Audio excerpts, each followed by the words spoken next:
សាងកម្លាំងចិត្តបើអ្នកបណ្ដែតបណ្ដោយចិត្តអ្នកឲ្យរវើរវាយខ្លាំងពេកអ្នកនឹងលែងមានសមត្ថភាពគ្រប់គ្រងវាមិនខានហើយអ្នកប្រកាសជាមានទុក្ខច្រើនដើម្បីឲ្យជីវិតរឹងមាំអ្នកត្រូវរៀនធ្វើជាប៉ូលីសតាមដានចិត្តអ្នកបើចិត្តទៅណាគិតរឿងអីត្រូវតាមមើលវាជាប្រចាំបើចិត្តល្អចិត្តរីករាយក៏ដឹងថាចិត្តល្អចិត្តរីករាយហើយបើវាអាក្រក់វាខឹងវាចំណែនវារវើរវាយវាស្ដាយវាភ័យវាអាក់អន់វាស្មុគស្មាញក៏យើងដឹងថាវាកំពុងតែស្មុគស្មាញហើយក៏កុំបន្ទោសខ្លួនឯងថាម៉េចក៏ស្មុគស្មាញធ្វើអីចិត្តវាតែងតែអញ្ចឹងឯងគ្រាន់តែទម្លាប់ទាញវាមកគិតរឿងល្អរឿងត្រូវវិញឲ្យវាមានខន្តីមានអត់ឱនយោគយល់មានមេត្តារស់រាយស្រស់ស្រាយឲ្យវាមានបញ្ញាស្មារតីហ៊ានទទួលយកការពិតទាំងឡាយក្នុងជីវិតទាញវាឲ្យបានរឿយរហូតសតិស្មារតីយើងមានកម្លាំងខ្លាំងជាងធាតុអាក្រក់ទាំងឡាយក្នុងចិត្តយើងក្លាយជាម្ចាស់គ្រប់គ្រងចិត្ត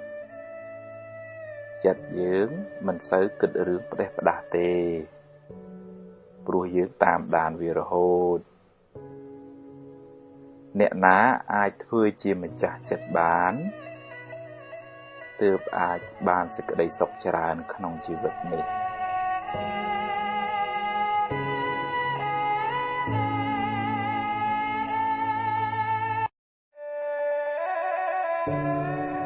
សាងបុណ្យលាងបាបពេលវេលាហួសទៅហើយអ្នកមិនអាចបកក្រោយវិញបានទេកម្មដែលអ្នកបានសាងហើយជាកម្មល្អក្តីអាក្រក់ក្តីអ្នកមិនអាចលុបវាចេញបានទេតែបើអ្នកគិតថាខុសអ្នកអាចកែប្រែខ្លួនប្រឹងសាងល្អឡើងវិញអ្នកបានជាមនុស្សប្រសើរជាងមុនតែបាបនៅតែជាបាបដដែលព្រោះអ្នកបានធ្វើវារួចហើយបើសម្លប្រៃចាក់ទឹកទៅវានឹងសាបបន្តិចតែជាតិប្រៃវានៅតែជាជាតិប្រៃដដែលវាមិនរត់ទៅណាទេគ្រាន់តែលាយទឹកច្រើនយើងលែងសូវដឹងប៉ុណ្ណឹងយ៉ាងណាមិញបើជ្រុលជាសាងអាក្រក់ទៅហើយត្រូវប្រឹងសាងល្អវិញឲ្យបានច្រើនហើយមិនបាច់ដេកកើតទុក្ខស្ដាយក្រោយទេនាំតែបានបាបថែមពេលណាសមគួរកម្មនឹងឲ្យផលហើយព្រមទទួលទៅកម្មយើងទេគ្មានអ្នកណាមានឥទ្ធិពលជួយលាងបាបឲ្យអ្នកឡើយសូម្បីតែព្រះពុទ្ធបើអ្នកព្រោះស្រូវក្នុងស្រែហើយបែរជាតិចអុជធូបបន់ស្រន់មិនឲ្យវាដុះវាជារឿងឆោតល្ងង់ពេកហើយដរាបណានៅតែមានកំណើតកម្មនៅតែតាម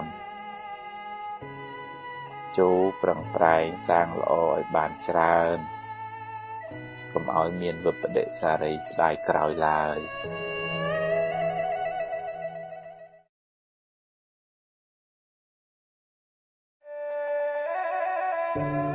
សាំញ៉ាំច្រើន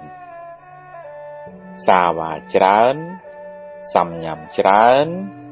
mà đồn dột ní mà đồn dột nú nó mà nẹ smok smang trán cả túc của trán đài hỏi miên ban sầm rạch ca nà muối oiประกอบដូចជាទេយូរទៅគេក៏លែងទុកចិត្តទៀតមុននឹងសម្រេចចិត្តគួរគិតគូរឲ្យបានសពគ្រប់សួរយោបល់គេឲ្យបានច្រើនគ្នាសិនរួចបូកសរុបលទ្ធផលហើយចុងក្រោយអ្នកត្រូវជ្រើសរើសដោយខ្លួនឯងបើរើសយកមួយណាហើយកុំមិនទេនតាយដូរចុះដូរឡើងធ្វើអីចាប់មួយណាឲ្យប្រកបមួយនឹងខ្លួនមួយកុំជិះទូកពីរប្រយ័ត្នធ្លាក់ទឹកត្រីរស់ក៏រួចទន្សាយក៏រួចមនុស្សសាវ៉ាច្រើនទទួលលទ្ធផលមិនសូវល្អទេបើរើសយកផ្លូវណាហើយត្រូវដើរឲ្យដល់ទីបំផុតកុំទៅមុខទៅក្រោយអីដើរឲ្យអស់ផ្លូវសិនបើទាល់ច្រកចាំគិតទៀតហើយកុំទម្លាប់បន្ទោសគេបន្ទោសឯងអីវាជាជំរើសរបស់យើងទេបើផ្លូវនឹងខុសអ្នកអាចចាប់ផ្ដើមសារជាថ្មី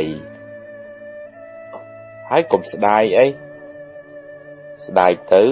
នាំតែក្តៅក្រហាយឥតប្រយោជន៍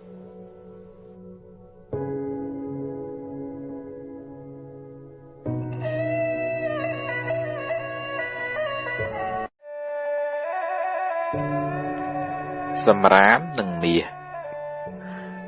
រវាងសម្រាមនិងមាសអ្នកឆ្លាតពិតជារើសយកមាសមិនខានតែមានមនុស្សល្ងងជាច្រើនចូលចិត្តស្ពាយសម្រាមហើយបោះមាសចោលសម្រាមមានទាំងខាងក្រៅមានទាំងខាងក្នុងសម្រាមខាងក្រៅមានដូចជារឿងមួម៉ៅក្តៅក្រហាយពាក្យពេចន៍ឌឺដងគេព័ត៌មានអាក្រក់រឿងអេកអូចចាក់ដោតពីអ្នកដទៃរឿងគេអត់ប្រយោជន៍ជាដើមចេះតែនាំយកមកដាក់ក្នុងខួរក្បាលយូរទៅខួរក្បាលអ្នកនឹងคล้ายជាធុងសម្រាមមិនខាន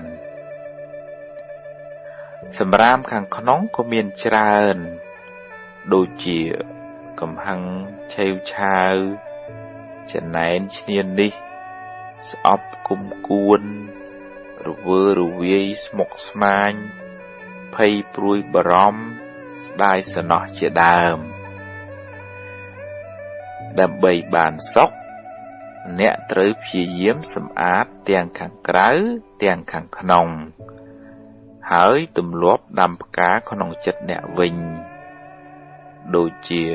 ភាពស្រស់ស្រាយរស់រាយស្មារតីរឹងប៉ឹងស្វាហាប់ខន្តីអត់ធន់មេត្តាករុណាសន្តោសប្រោសប្រណីបញ្ញាស្មារតីជាដើមចិត្តអ្នកនឹងស្រស់ដូចផ្កាភ្លឺថ្លាដូចមាសជីវិតអ្នកក៏បានសុខច្រើនដែរ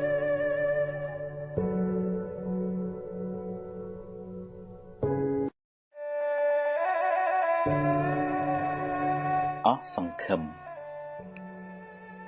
ពេលជួបបញ្ហាច្រើនពេកក្នុងជីវិត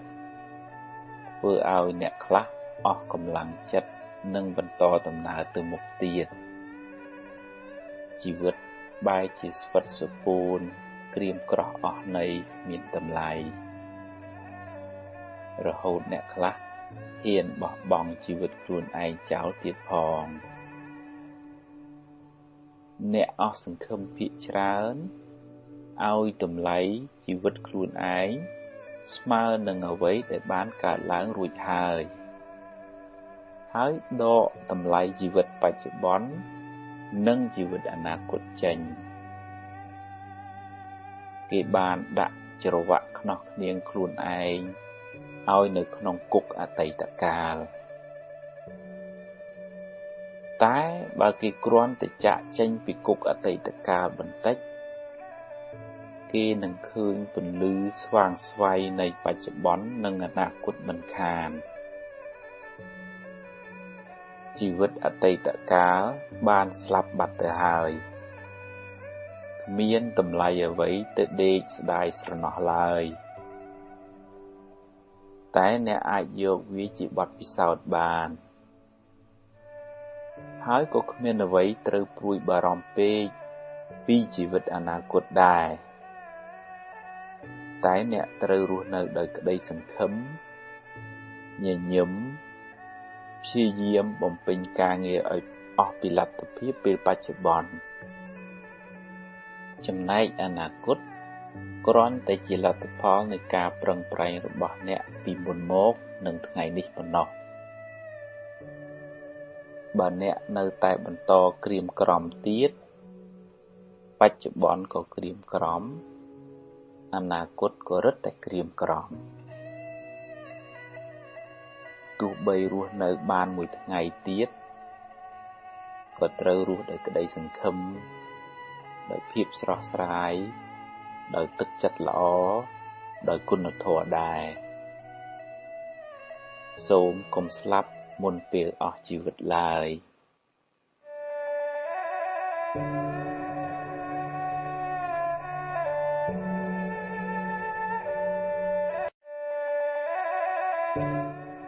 អំនួតអ្នកខ្លះពូកែគ្រប់រឿងស្អីក៏ដឹងស្អីក៏ចេះដែរនិយាយឡើងហត់អ្នកស្ដាប់តែមិនសូវបានការអីទេលោងដូចប៉ោតអត់ទឹកអីចឹងអ្នកខ្លះទៀតចេះច្រើនមែនតែអន់បន្តិចអន់ត្រង់ពូកែអួតនឹងតែម្ដង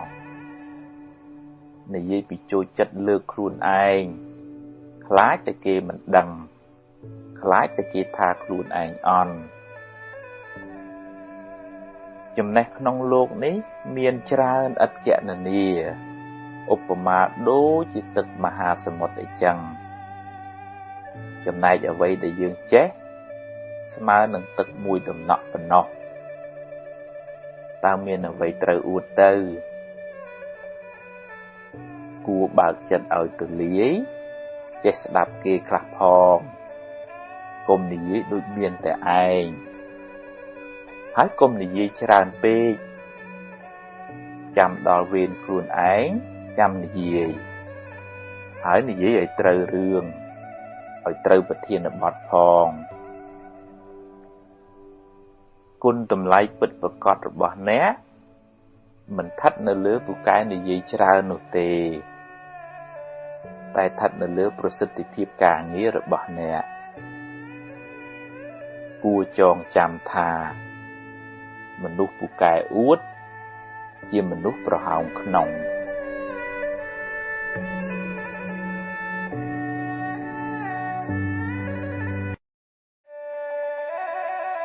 ពពកខ្មៅនៅលើក្បាល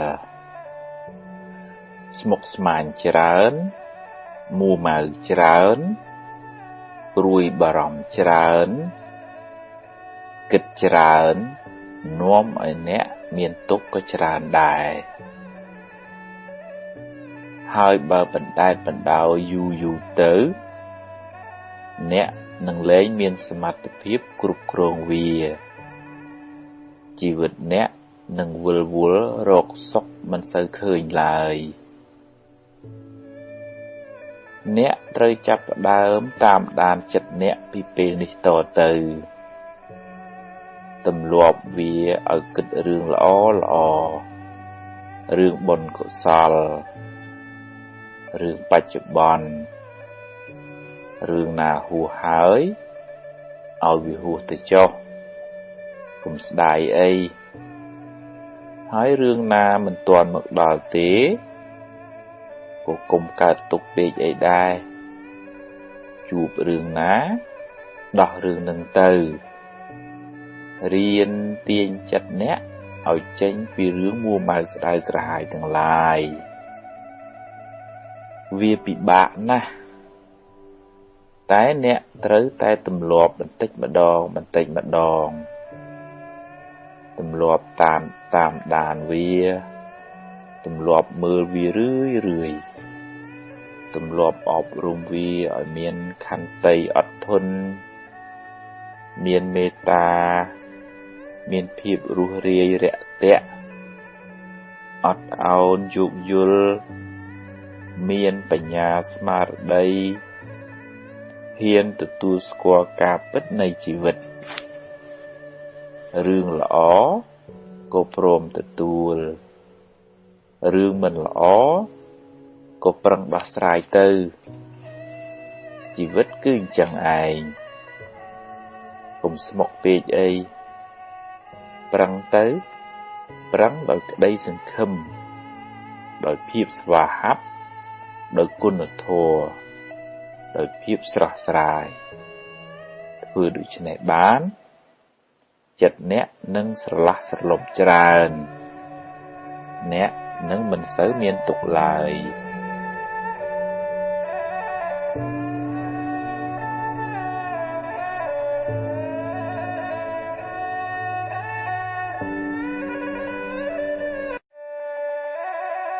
ភ្លើងក្រៅភ្លើងក្នុងពេលគេបោះភ្លើងឲ្យអ្នកបើអ្នកចង់ក្តៅទទួលយកចុះតែបើមិនចង់ក្តៅទេកុំយកអីឲ្យគេយកទៅវិញចុះឬបោះចោលទៅបើគេនិយាយឌឺដងចង់ឲ្យអ្នកក្តៅហើយស្រាប់តែអ្នកក្តៅតាមពាក្យគេមែនមានន័យថាអ្នកធ្វើតាមបំណងសត្រូវអ្នកហើយអ្នកទទួលយកភ្លើងហើយអ្នកក្តៅហើយគេនឹងសប្បាយចិត្តពេលឃើញអ្នកក្តៅអ្នកត្រូវរៀនធ្វើជាមនុស្សទឹកត្រជាក់ពីខាងក្នុងមកបើគេចង់ដុតឲ្យអ្នកក្តៅប្រាប់គេថាយកទៅវិញចុះយើងមិនត្រូវការភ្លើងទេគេនឹងរែកពុនភ្លើងនោះត្រឡប់ទៅវិញគេខឹងគេអាក្រក់ហើយបើអ្នកខឹងគេវិញអ្នកក៏អាក្រក់ដែរទាំងពីរអ្នកមិនសូវខុសគ្នាប៉ុន្មានទេកំហឹងបានដុតបំផ្លាញចិត្តគេឲ្យក្តៅរស់រាលដូចដេកអោបភ្លើងហើយគេចង់យកភ្លើងនោះមកសាចដាក់អ្នកដែរតែអ្នកកុំទៅល្ងងអីគ្មានរឿងអីត្រូវទទួលយកភ្លើងនោះទេឲ្យគេយកទៅវិញចុះឬបោះចោលទៅអ្នកមានតែចិត្តអាណិតអ្នកដេកអោបភ្លើងនោះទៅវិញទេអាណិតណាស់ព្រោះក្តៅអើយសែនក្តៅ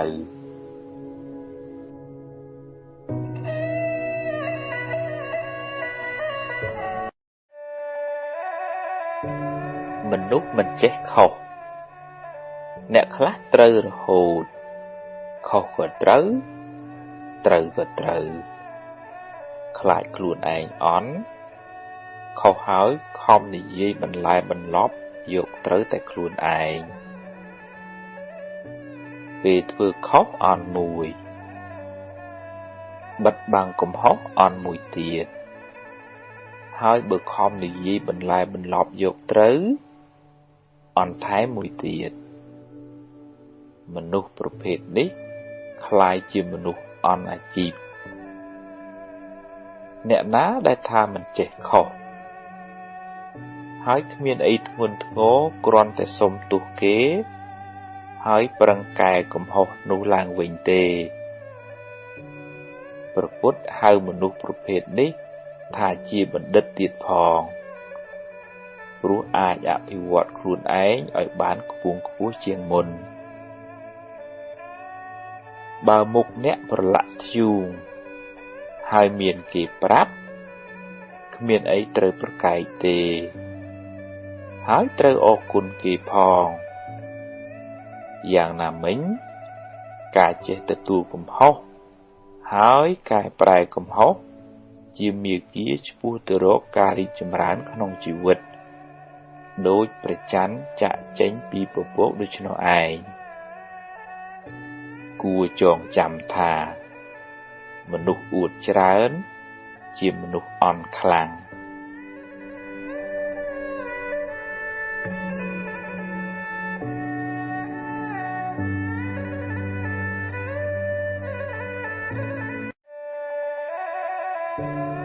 រក្សាមាត់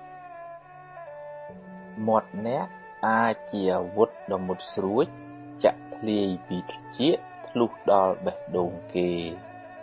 គ្មានចេញឈាមមួយដំណក់ទេតែធ្វើឲ្យគេឈឺចាប់អស់មួយជីវិតក៏ថាបានមាត់អ្នកក៏អាចជាឱសថទិព្វធ្វើឲ្យអ្នកកំពុងតែមានទុក្ខកង្វល់បានធូរស្បើយវិញក៏ថាបានដែរមុននឹងនិយាយទម្លាប់ឆែកមើលបេះដូងអ្នកជាមុនសិនថាតើនិយាយដោយកំហឹងដោយចំណែនដោយបំណងចង់ឌឺដងឲ្យគេឈឺចាប់ឬដោយចេតនាល្អចង់ឲ្យគេបានប្រយោជន៍បើមានចេតនាល្អហើយនិយាយចុះហើយកុំនិយាយច្រើនពេកម្យ៉ាងទៀតត្រូវចេះរកពាក្យសម្ដីណាពីរោះពិសាមកនិយាយផងកុំអាងថាខ្លួនឯងធំខ្លួនឯងជាមេឬក៏កុំអាងថាត្រូវហើយចេះតែលះទៅក៏មិនល្អដែរពេលខ្លះទោះបីយើងនិយាយត្រូវក៏ដោយតែនិយាយទាំងកំហឹងក៏មិនសូវបានទទួលផលល្អដែរបើខឹង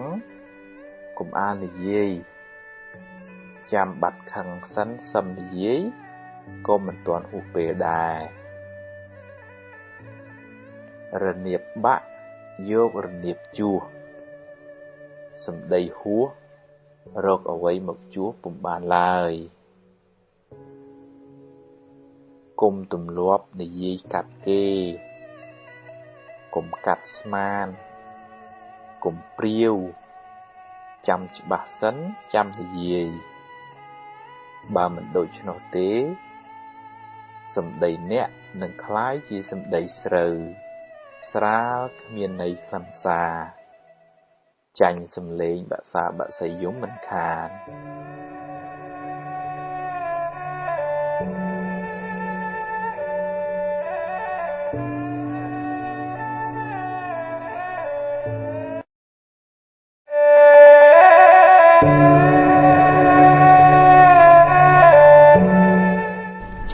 សាងកម្លាំងចិត្ត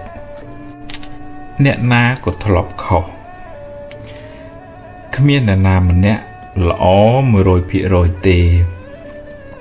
ជាពុទ្ធជនតែងភ្លាត់ស្នៀតសាងកំហុសខ្លះមិនខានបើខុសត្រូវហ៊ានទទួលកំហុសសូមអភ័យទោសពីគេហើយតាំងចិត្តកែប្រែកុំទម្លាប់កិច្ចកែឬលាក់បាំងកំហុសអីមិនជារឿងល្អទេកំហុសចាត់ទុកជាមេរៀនតែកុំឲ្យខុសដដែលព្រះពុទ្ធទ្រង់ចាត់ទុកអ្នកចេះកែប្រែកំហុសថាជាបណ្ឌិត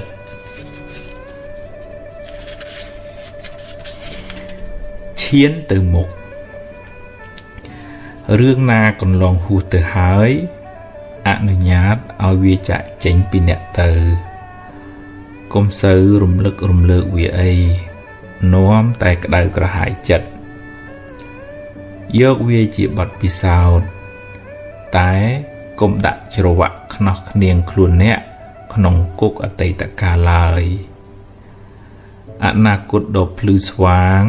កំពុងរង់ចាំអ្នកបើអ្នកសម្រេច ចិត្តចាប់ផ្ដើមសាយជាថ្មី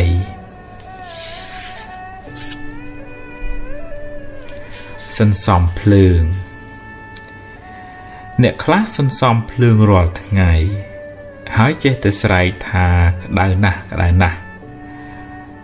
ភ្លើងកំហឹងភ្លើងច្រណែនភ្លើងគុំគួនភ្លើងស្ដាយភ្លើងភ័យភ្លើងរវើរវាយភ្លើងហួងហែងភ្លើងប្រកាន់ភ្លើងអំនួត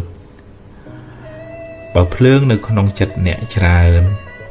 ទោះបីនិមន្តលោកស្រោចទឹក100 វ៉ាត់ទៀតក៏មិនត្រជាក់ដែរ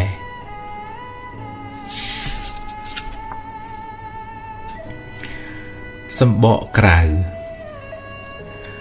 សម្បកក្រៅមិនអាចវាស់វែងសុខុមាលភាពផ្លូវចិត្តបានទេពិតណាស់ថារស់នៅត្រូវការទ្រព្យជាចាំបាច់តែទ្រព្យមិនអាចធានាសេចក្តីសុខទាំងស្រុងបានទេអ្នកមានទ្រព្យច្រើនគ្នានៅតែត្អូញត្អែពីទុក្ខសោករបស់ខ្លួនមានទ្រព្យផងមានធម៌ផងទើបបានសេចក្តីសុខរៀនអប់រំចិត្តស្ដាប់ធម៌ធ្វើសមាធិបង្ហាត់ចិត្តឲ្យស្ងប់ជីវិតនឹងមានភាពត្រជាក់ត្រជុំច្រើន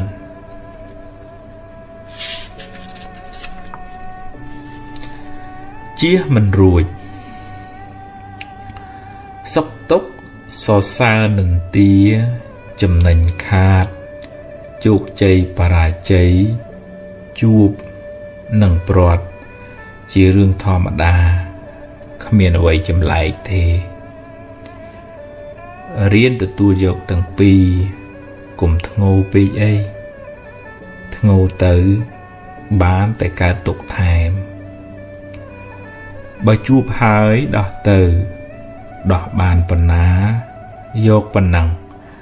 អ្វីមិនចេះតែបានតាមចិត្តរហូតទេ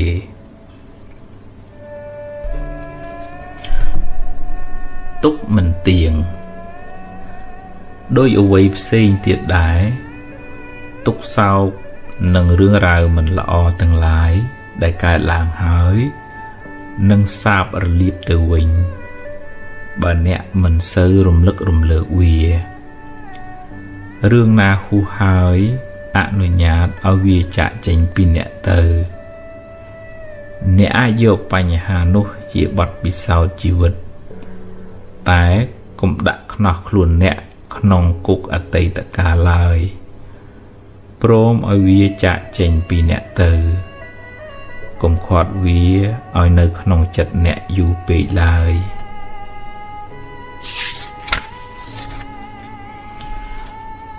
ទុកខ្លាំងបើអ្នកបង្ខំឲ្យអ្វីគ្រប់យ៉ាងបានដូចចិត្តអ្នកប្រាថ្នាគ្រប់ពេល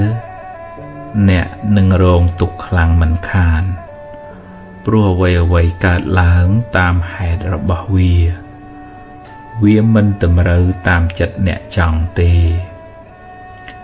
ប្រាថ្នាចង់បានល្អតែបើមិនបាន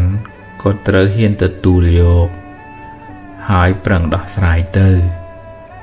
ជីវិតគឺចឹងឯងរៀនទទួលយកការពិតទើបមិនសូវកើតទុក្ខខ្លាំងអ្នកខ្លះព្យាយាមយល់ពីអ្នកខ្លះទៀតមិនខ្ចីយល់ពីអ្នកទេទោះបីអ្នកប្រឹងពន្យល់យ៉ាងណាក៏ដោយព្យាយាមប្រាប់ពីគោលបំណងអ្នកបើគេមិនចង់យល់ទេក៏កុំខូចចិត្តអីលើលោកនេះមានប្រភេទមនុស្សអ៊ីចឹងខ្លះដែរយើងមិនអាចបង្ខំគេឲ្យដូចយើងគិតបានទេ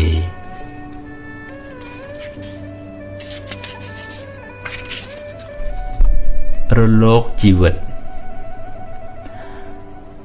ម្នាក់តែងជួបរឿងល្អខ្លះមិនល្អខ្លះជារឿងធម្មតាទ ទោះប្រឹងជៀសទៅណាក៏ជៀសមិនរួចរលកជីវិតតែងបក់បោកលើមនុស្សគ្រប់គ្នាមិនរើសមកឡើយបើជួបហើយប្រឹងដោះទៅដោះឲ្យអស់ពីសមត្ថភាពអ្នកហើយ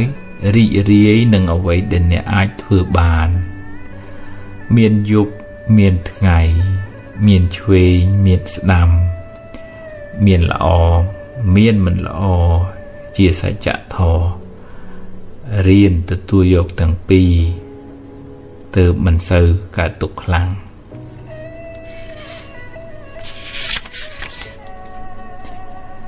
ចិត្តអនាថាចិត្តរវើរវាយច្រើនស្មុគស្មាញច្រើនទុក្ខក៏ច្រើនដែរខឹងច្រណែនស្អប់ភ័យព្រួយបារម្ភស្ដាយប្រកាន់ហួងហែងលោភលន់ធ្វើឲ្យចិត្តអ្នកខ្វល់ខ្វាយច្រើនបើអ្នកបណ្ដែតបណ្ដោយតាមអកុសលទាំងនេះអ្នកនឹងមិនបានសុខទេភាពរស់រាយស្រស់ស្រាយមេត្តាករុណាខន្តីសន្តោសប្រោសប្រណីបញ្ញាស្មារតីនាំមកនៅភាពត្រជាក់ត្រជុំសម្រាប់ជីវិត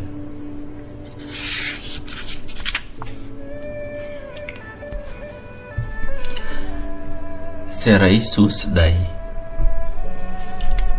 មួម៉ៅសេរីរត់ចេញ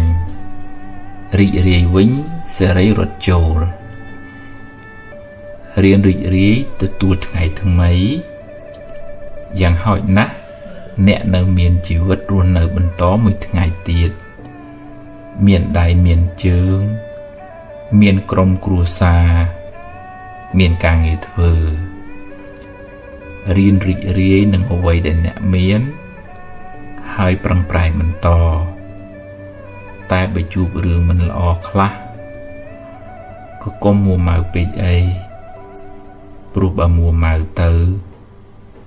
រឿងកាន់តែស្មុគស្មាញថែមជីវិតតែមានបញ្ហាខ្លះចឹងឯងទ្រាំទៅបើដោះហើយដើរហួសទៅមុខទៀតកុំស្ពាយវាសំពីងសំពងពេក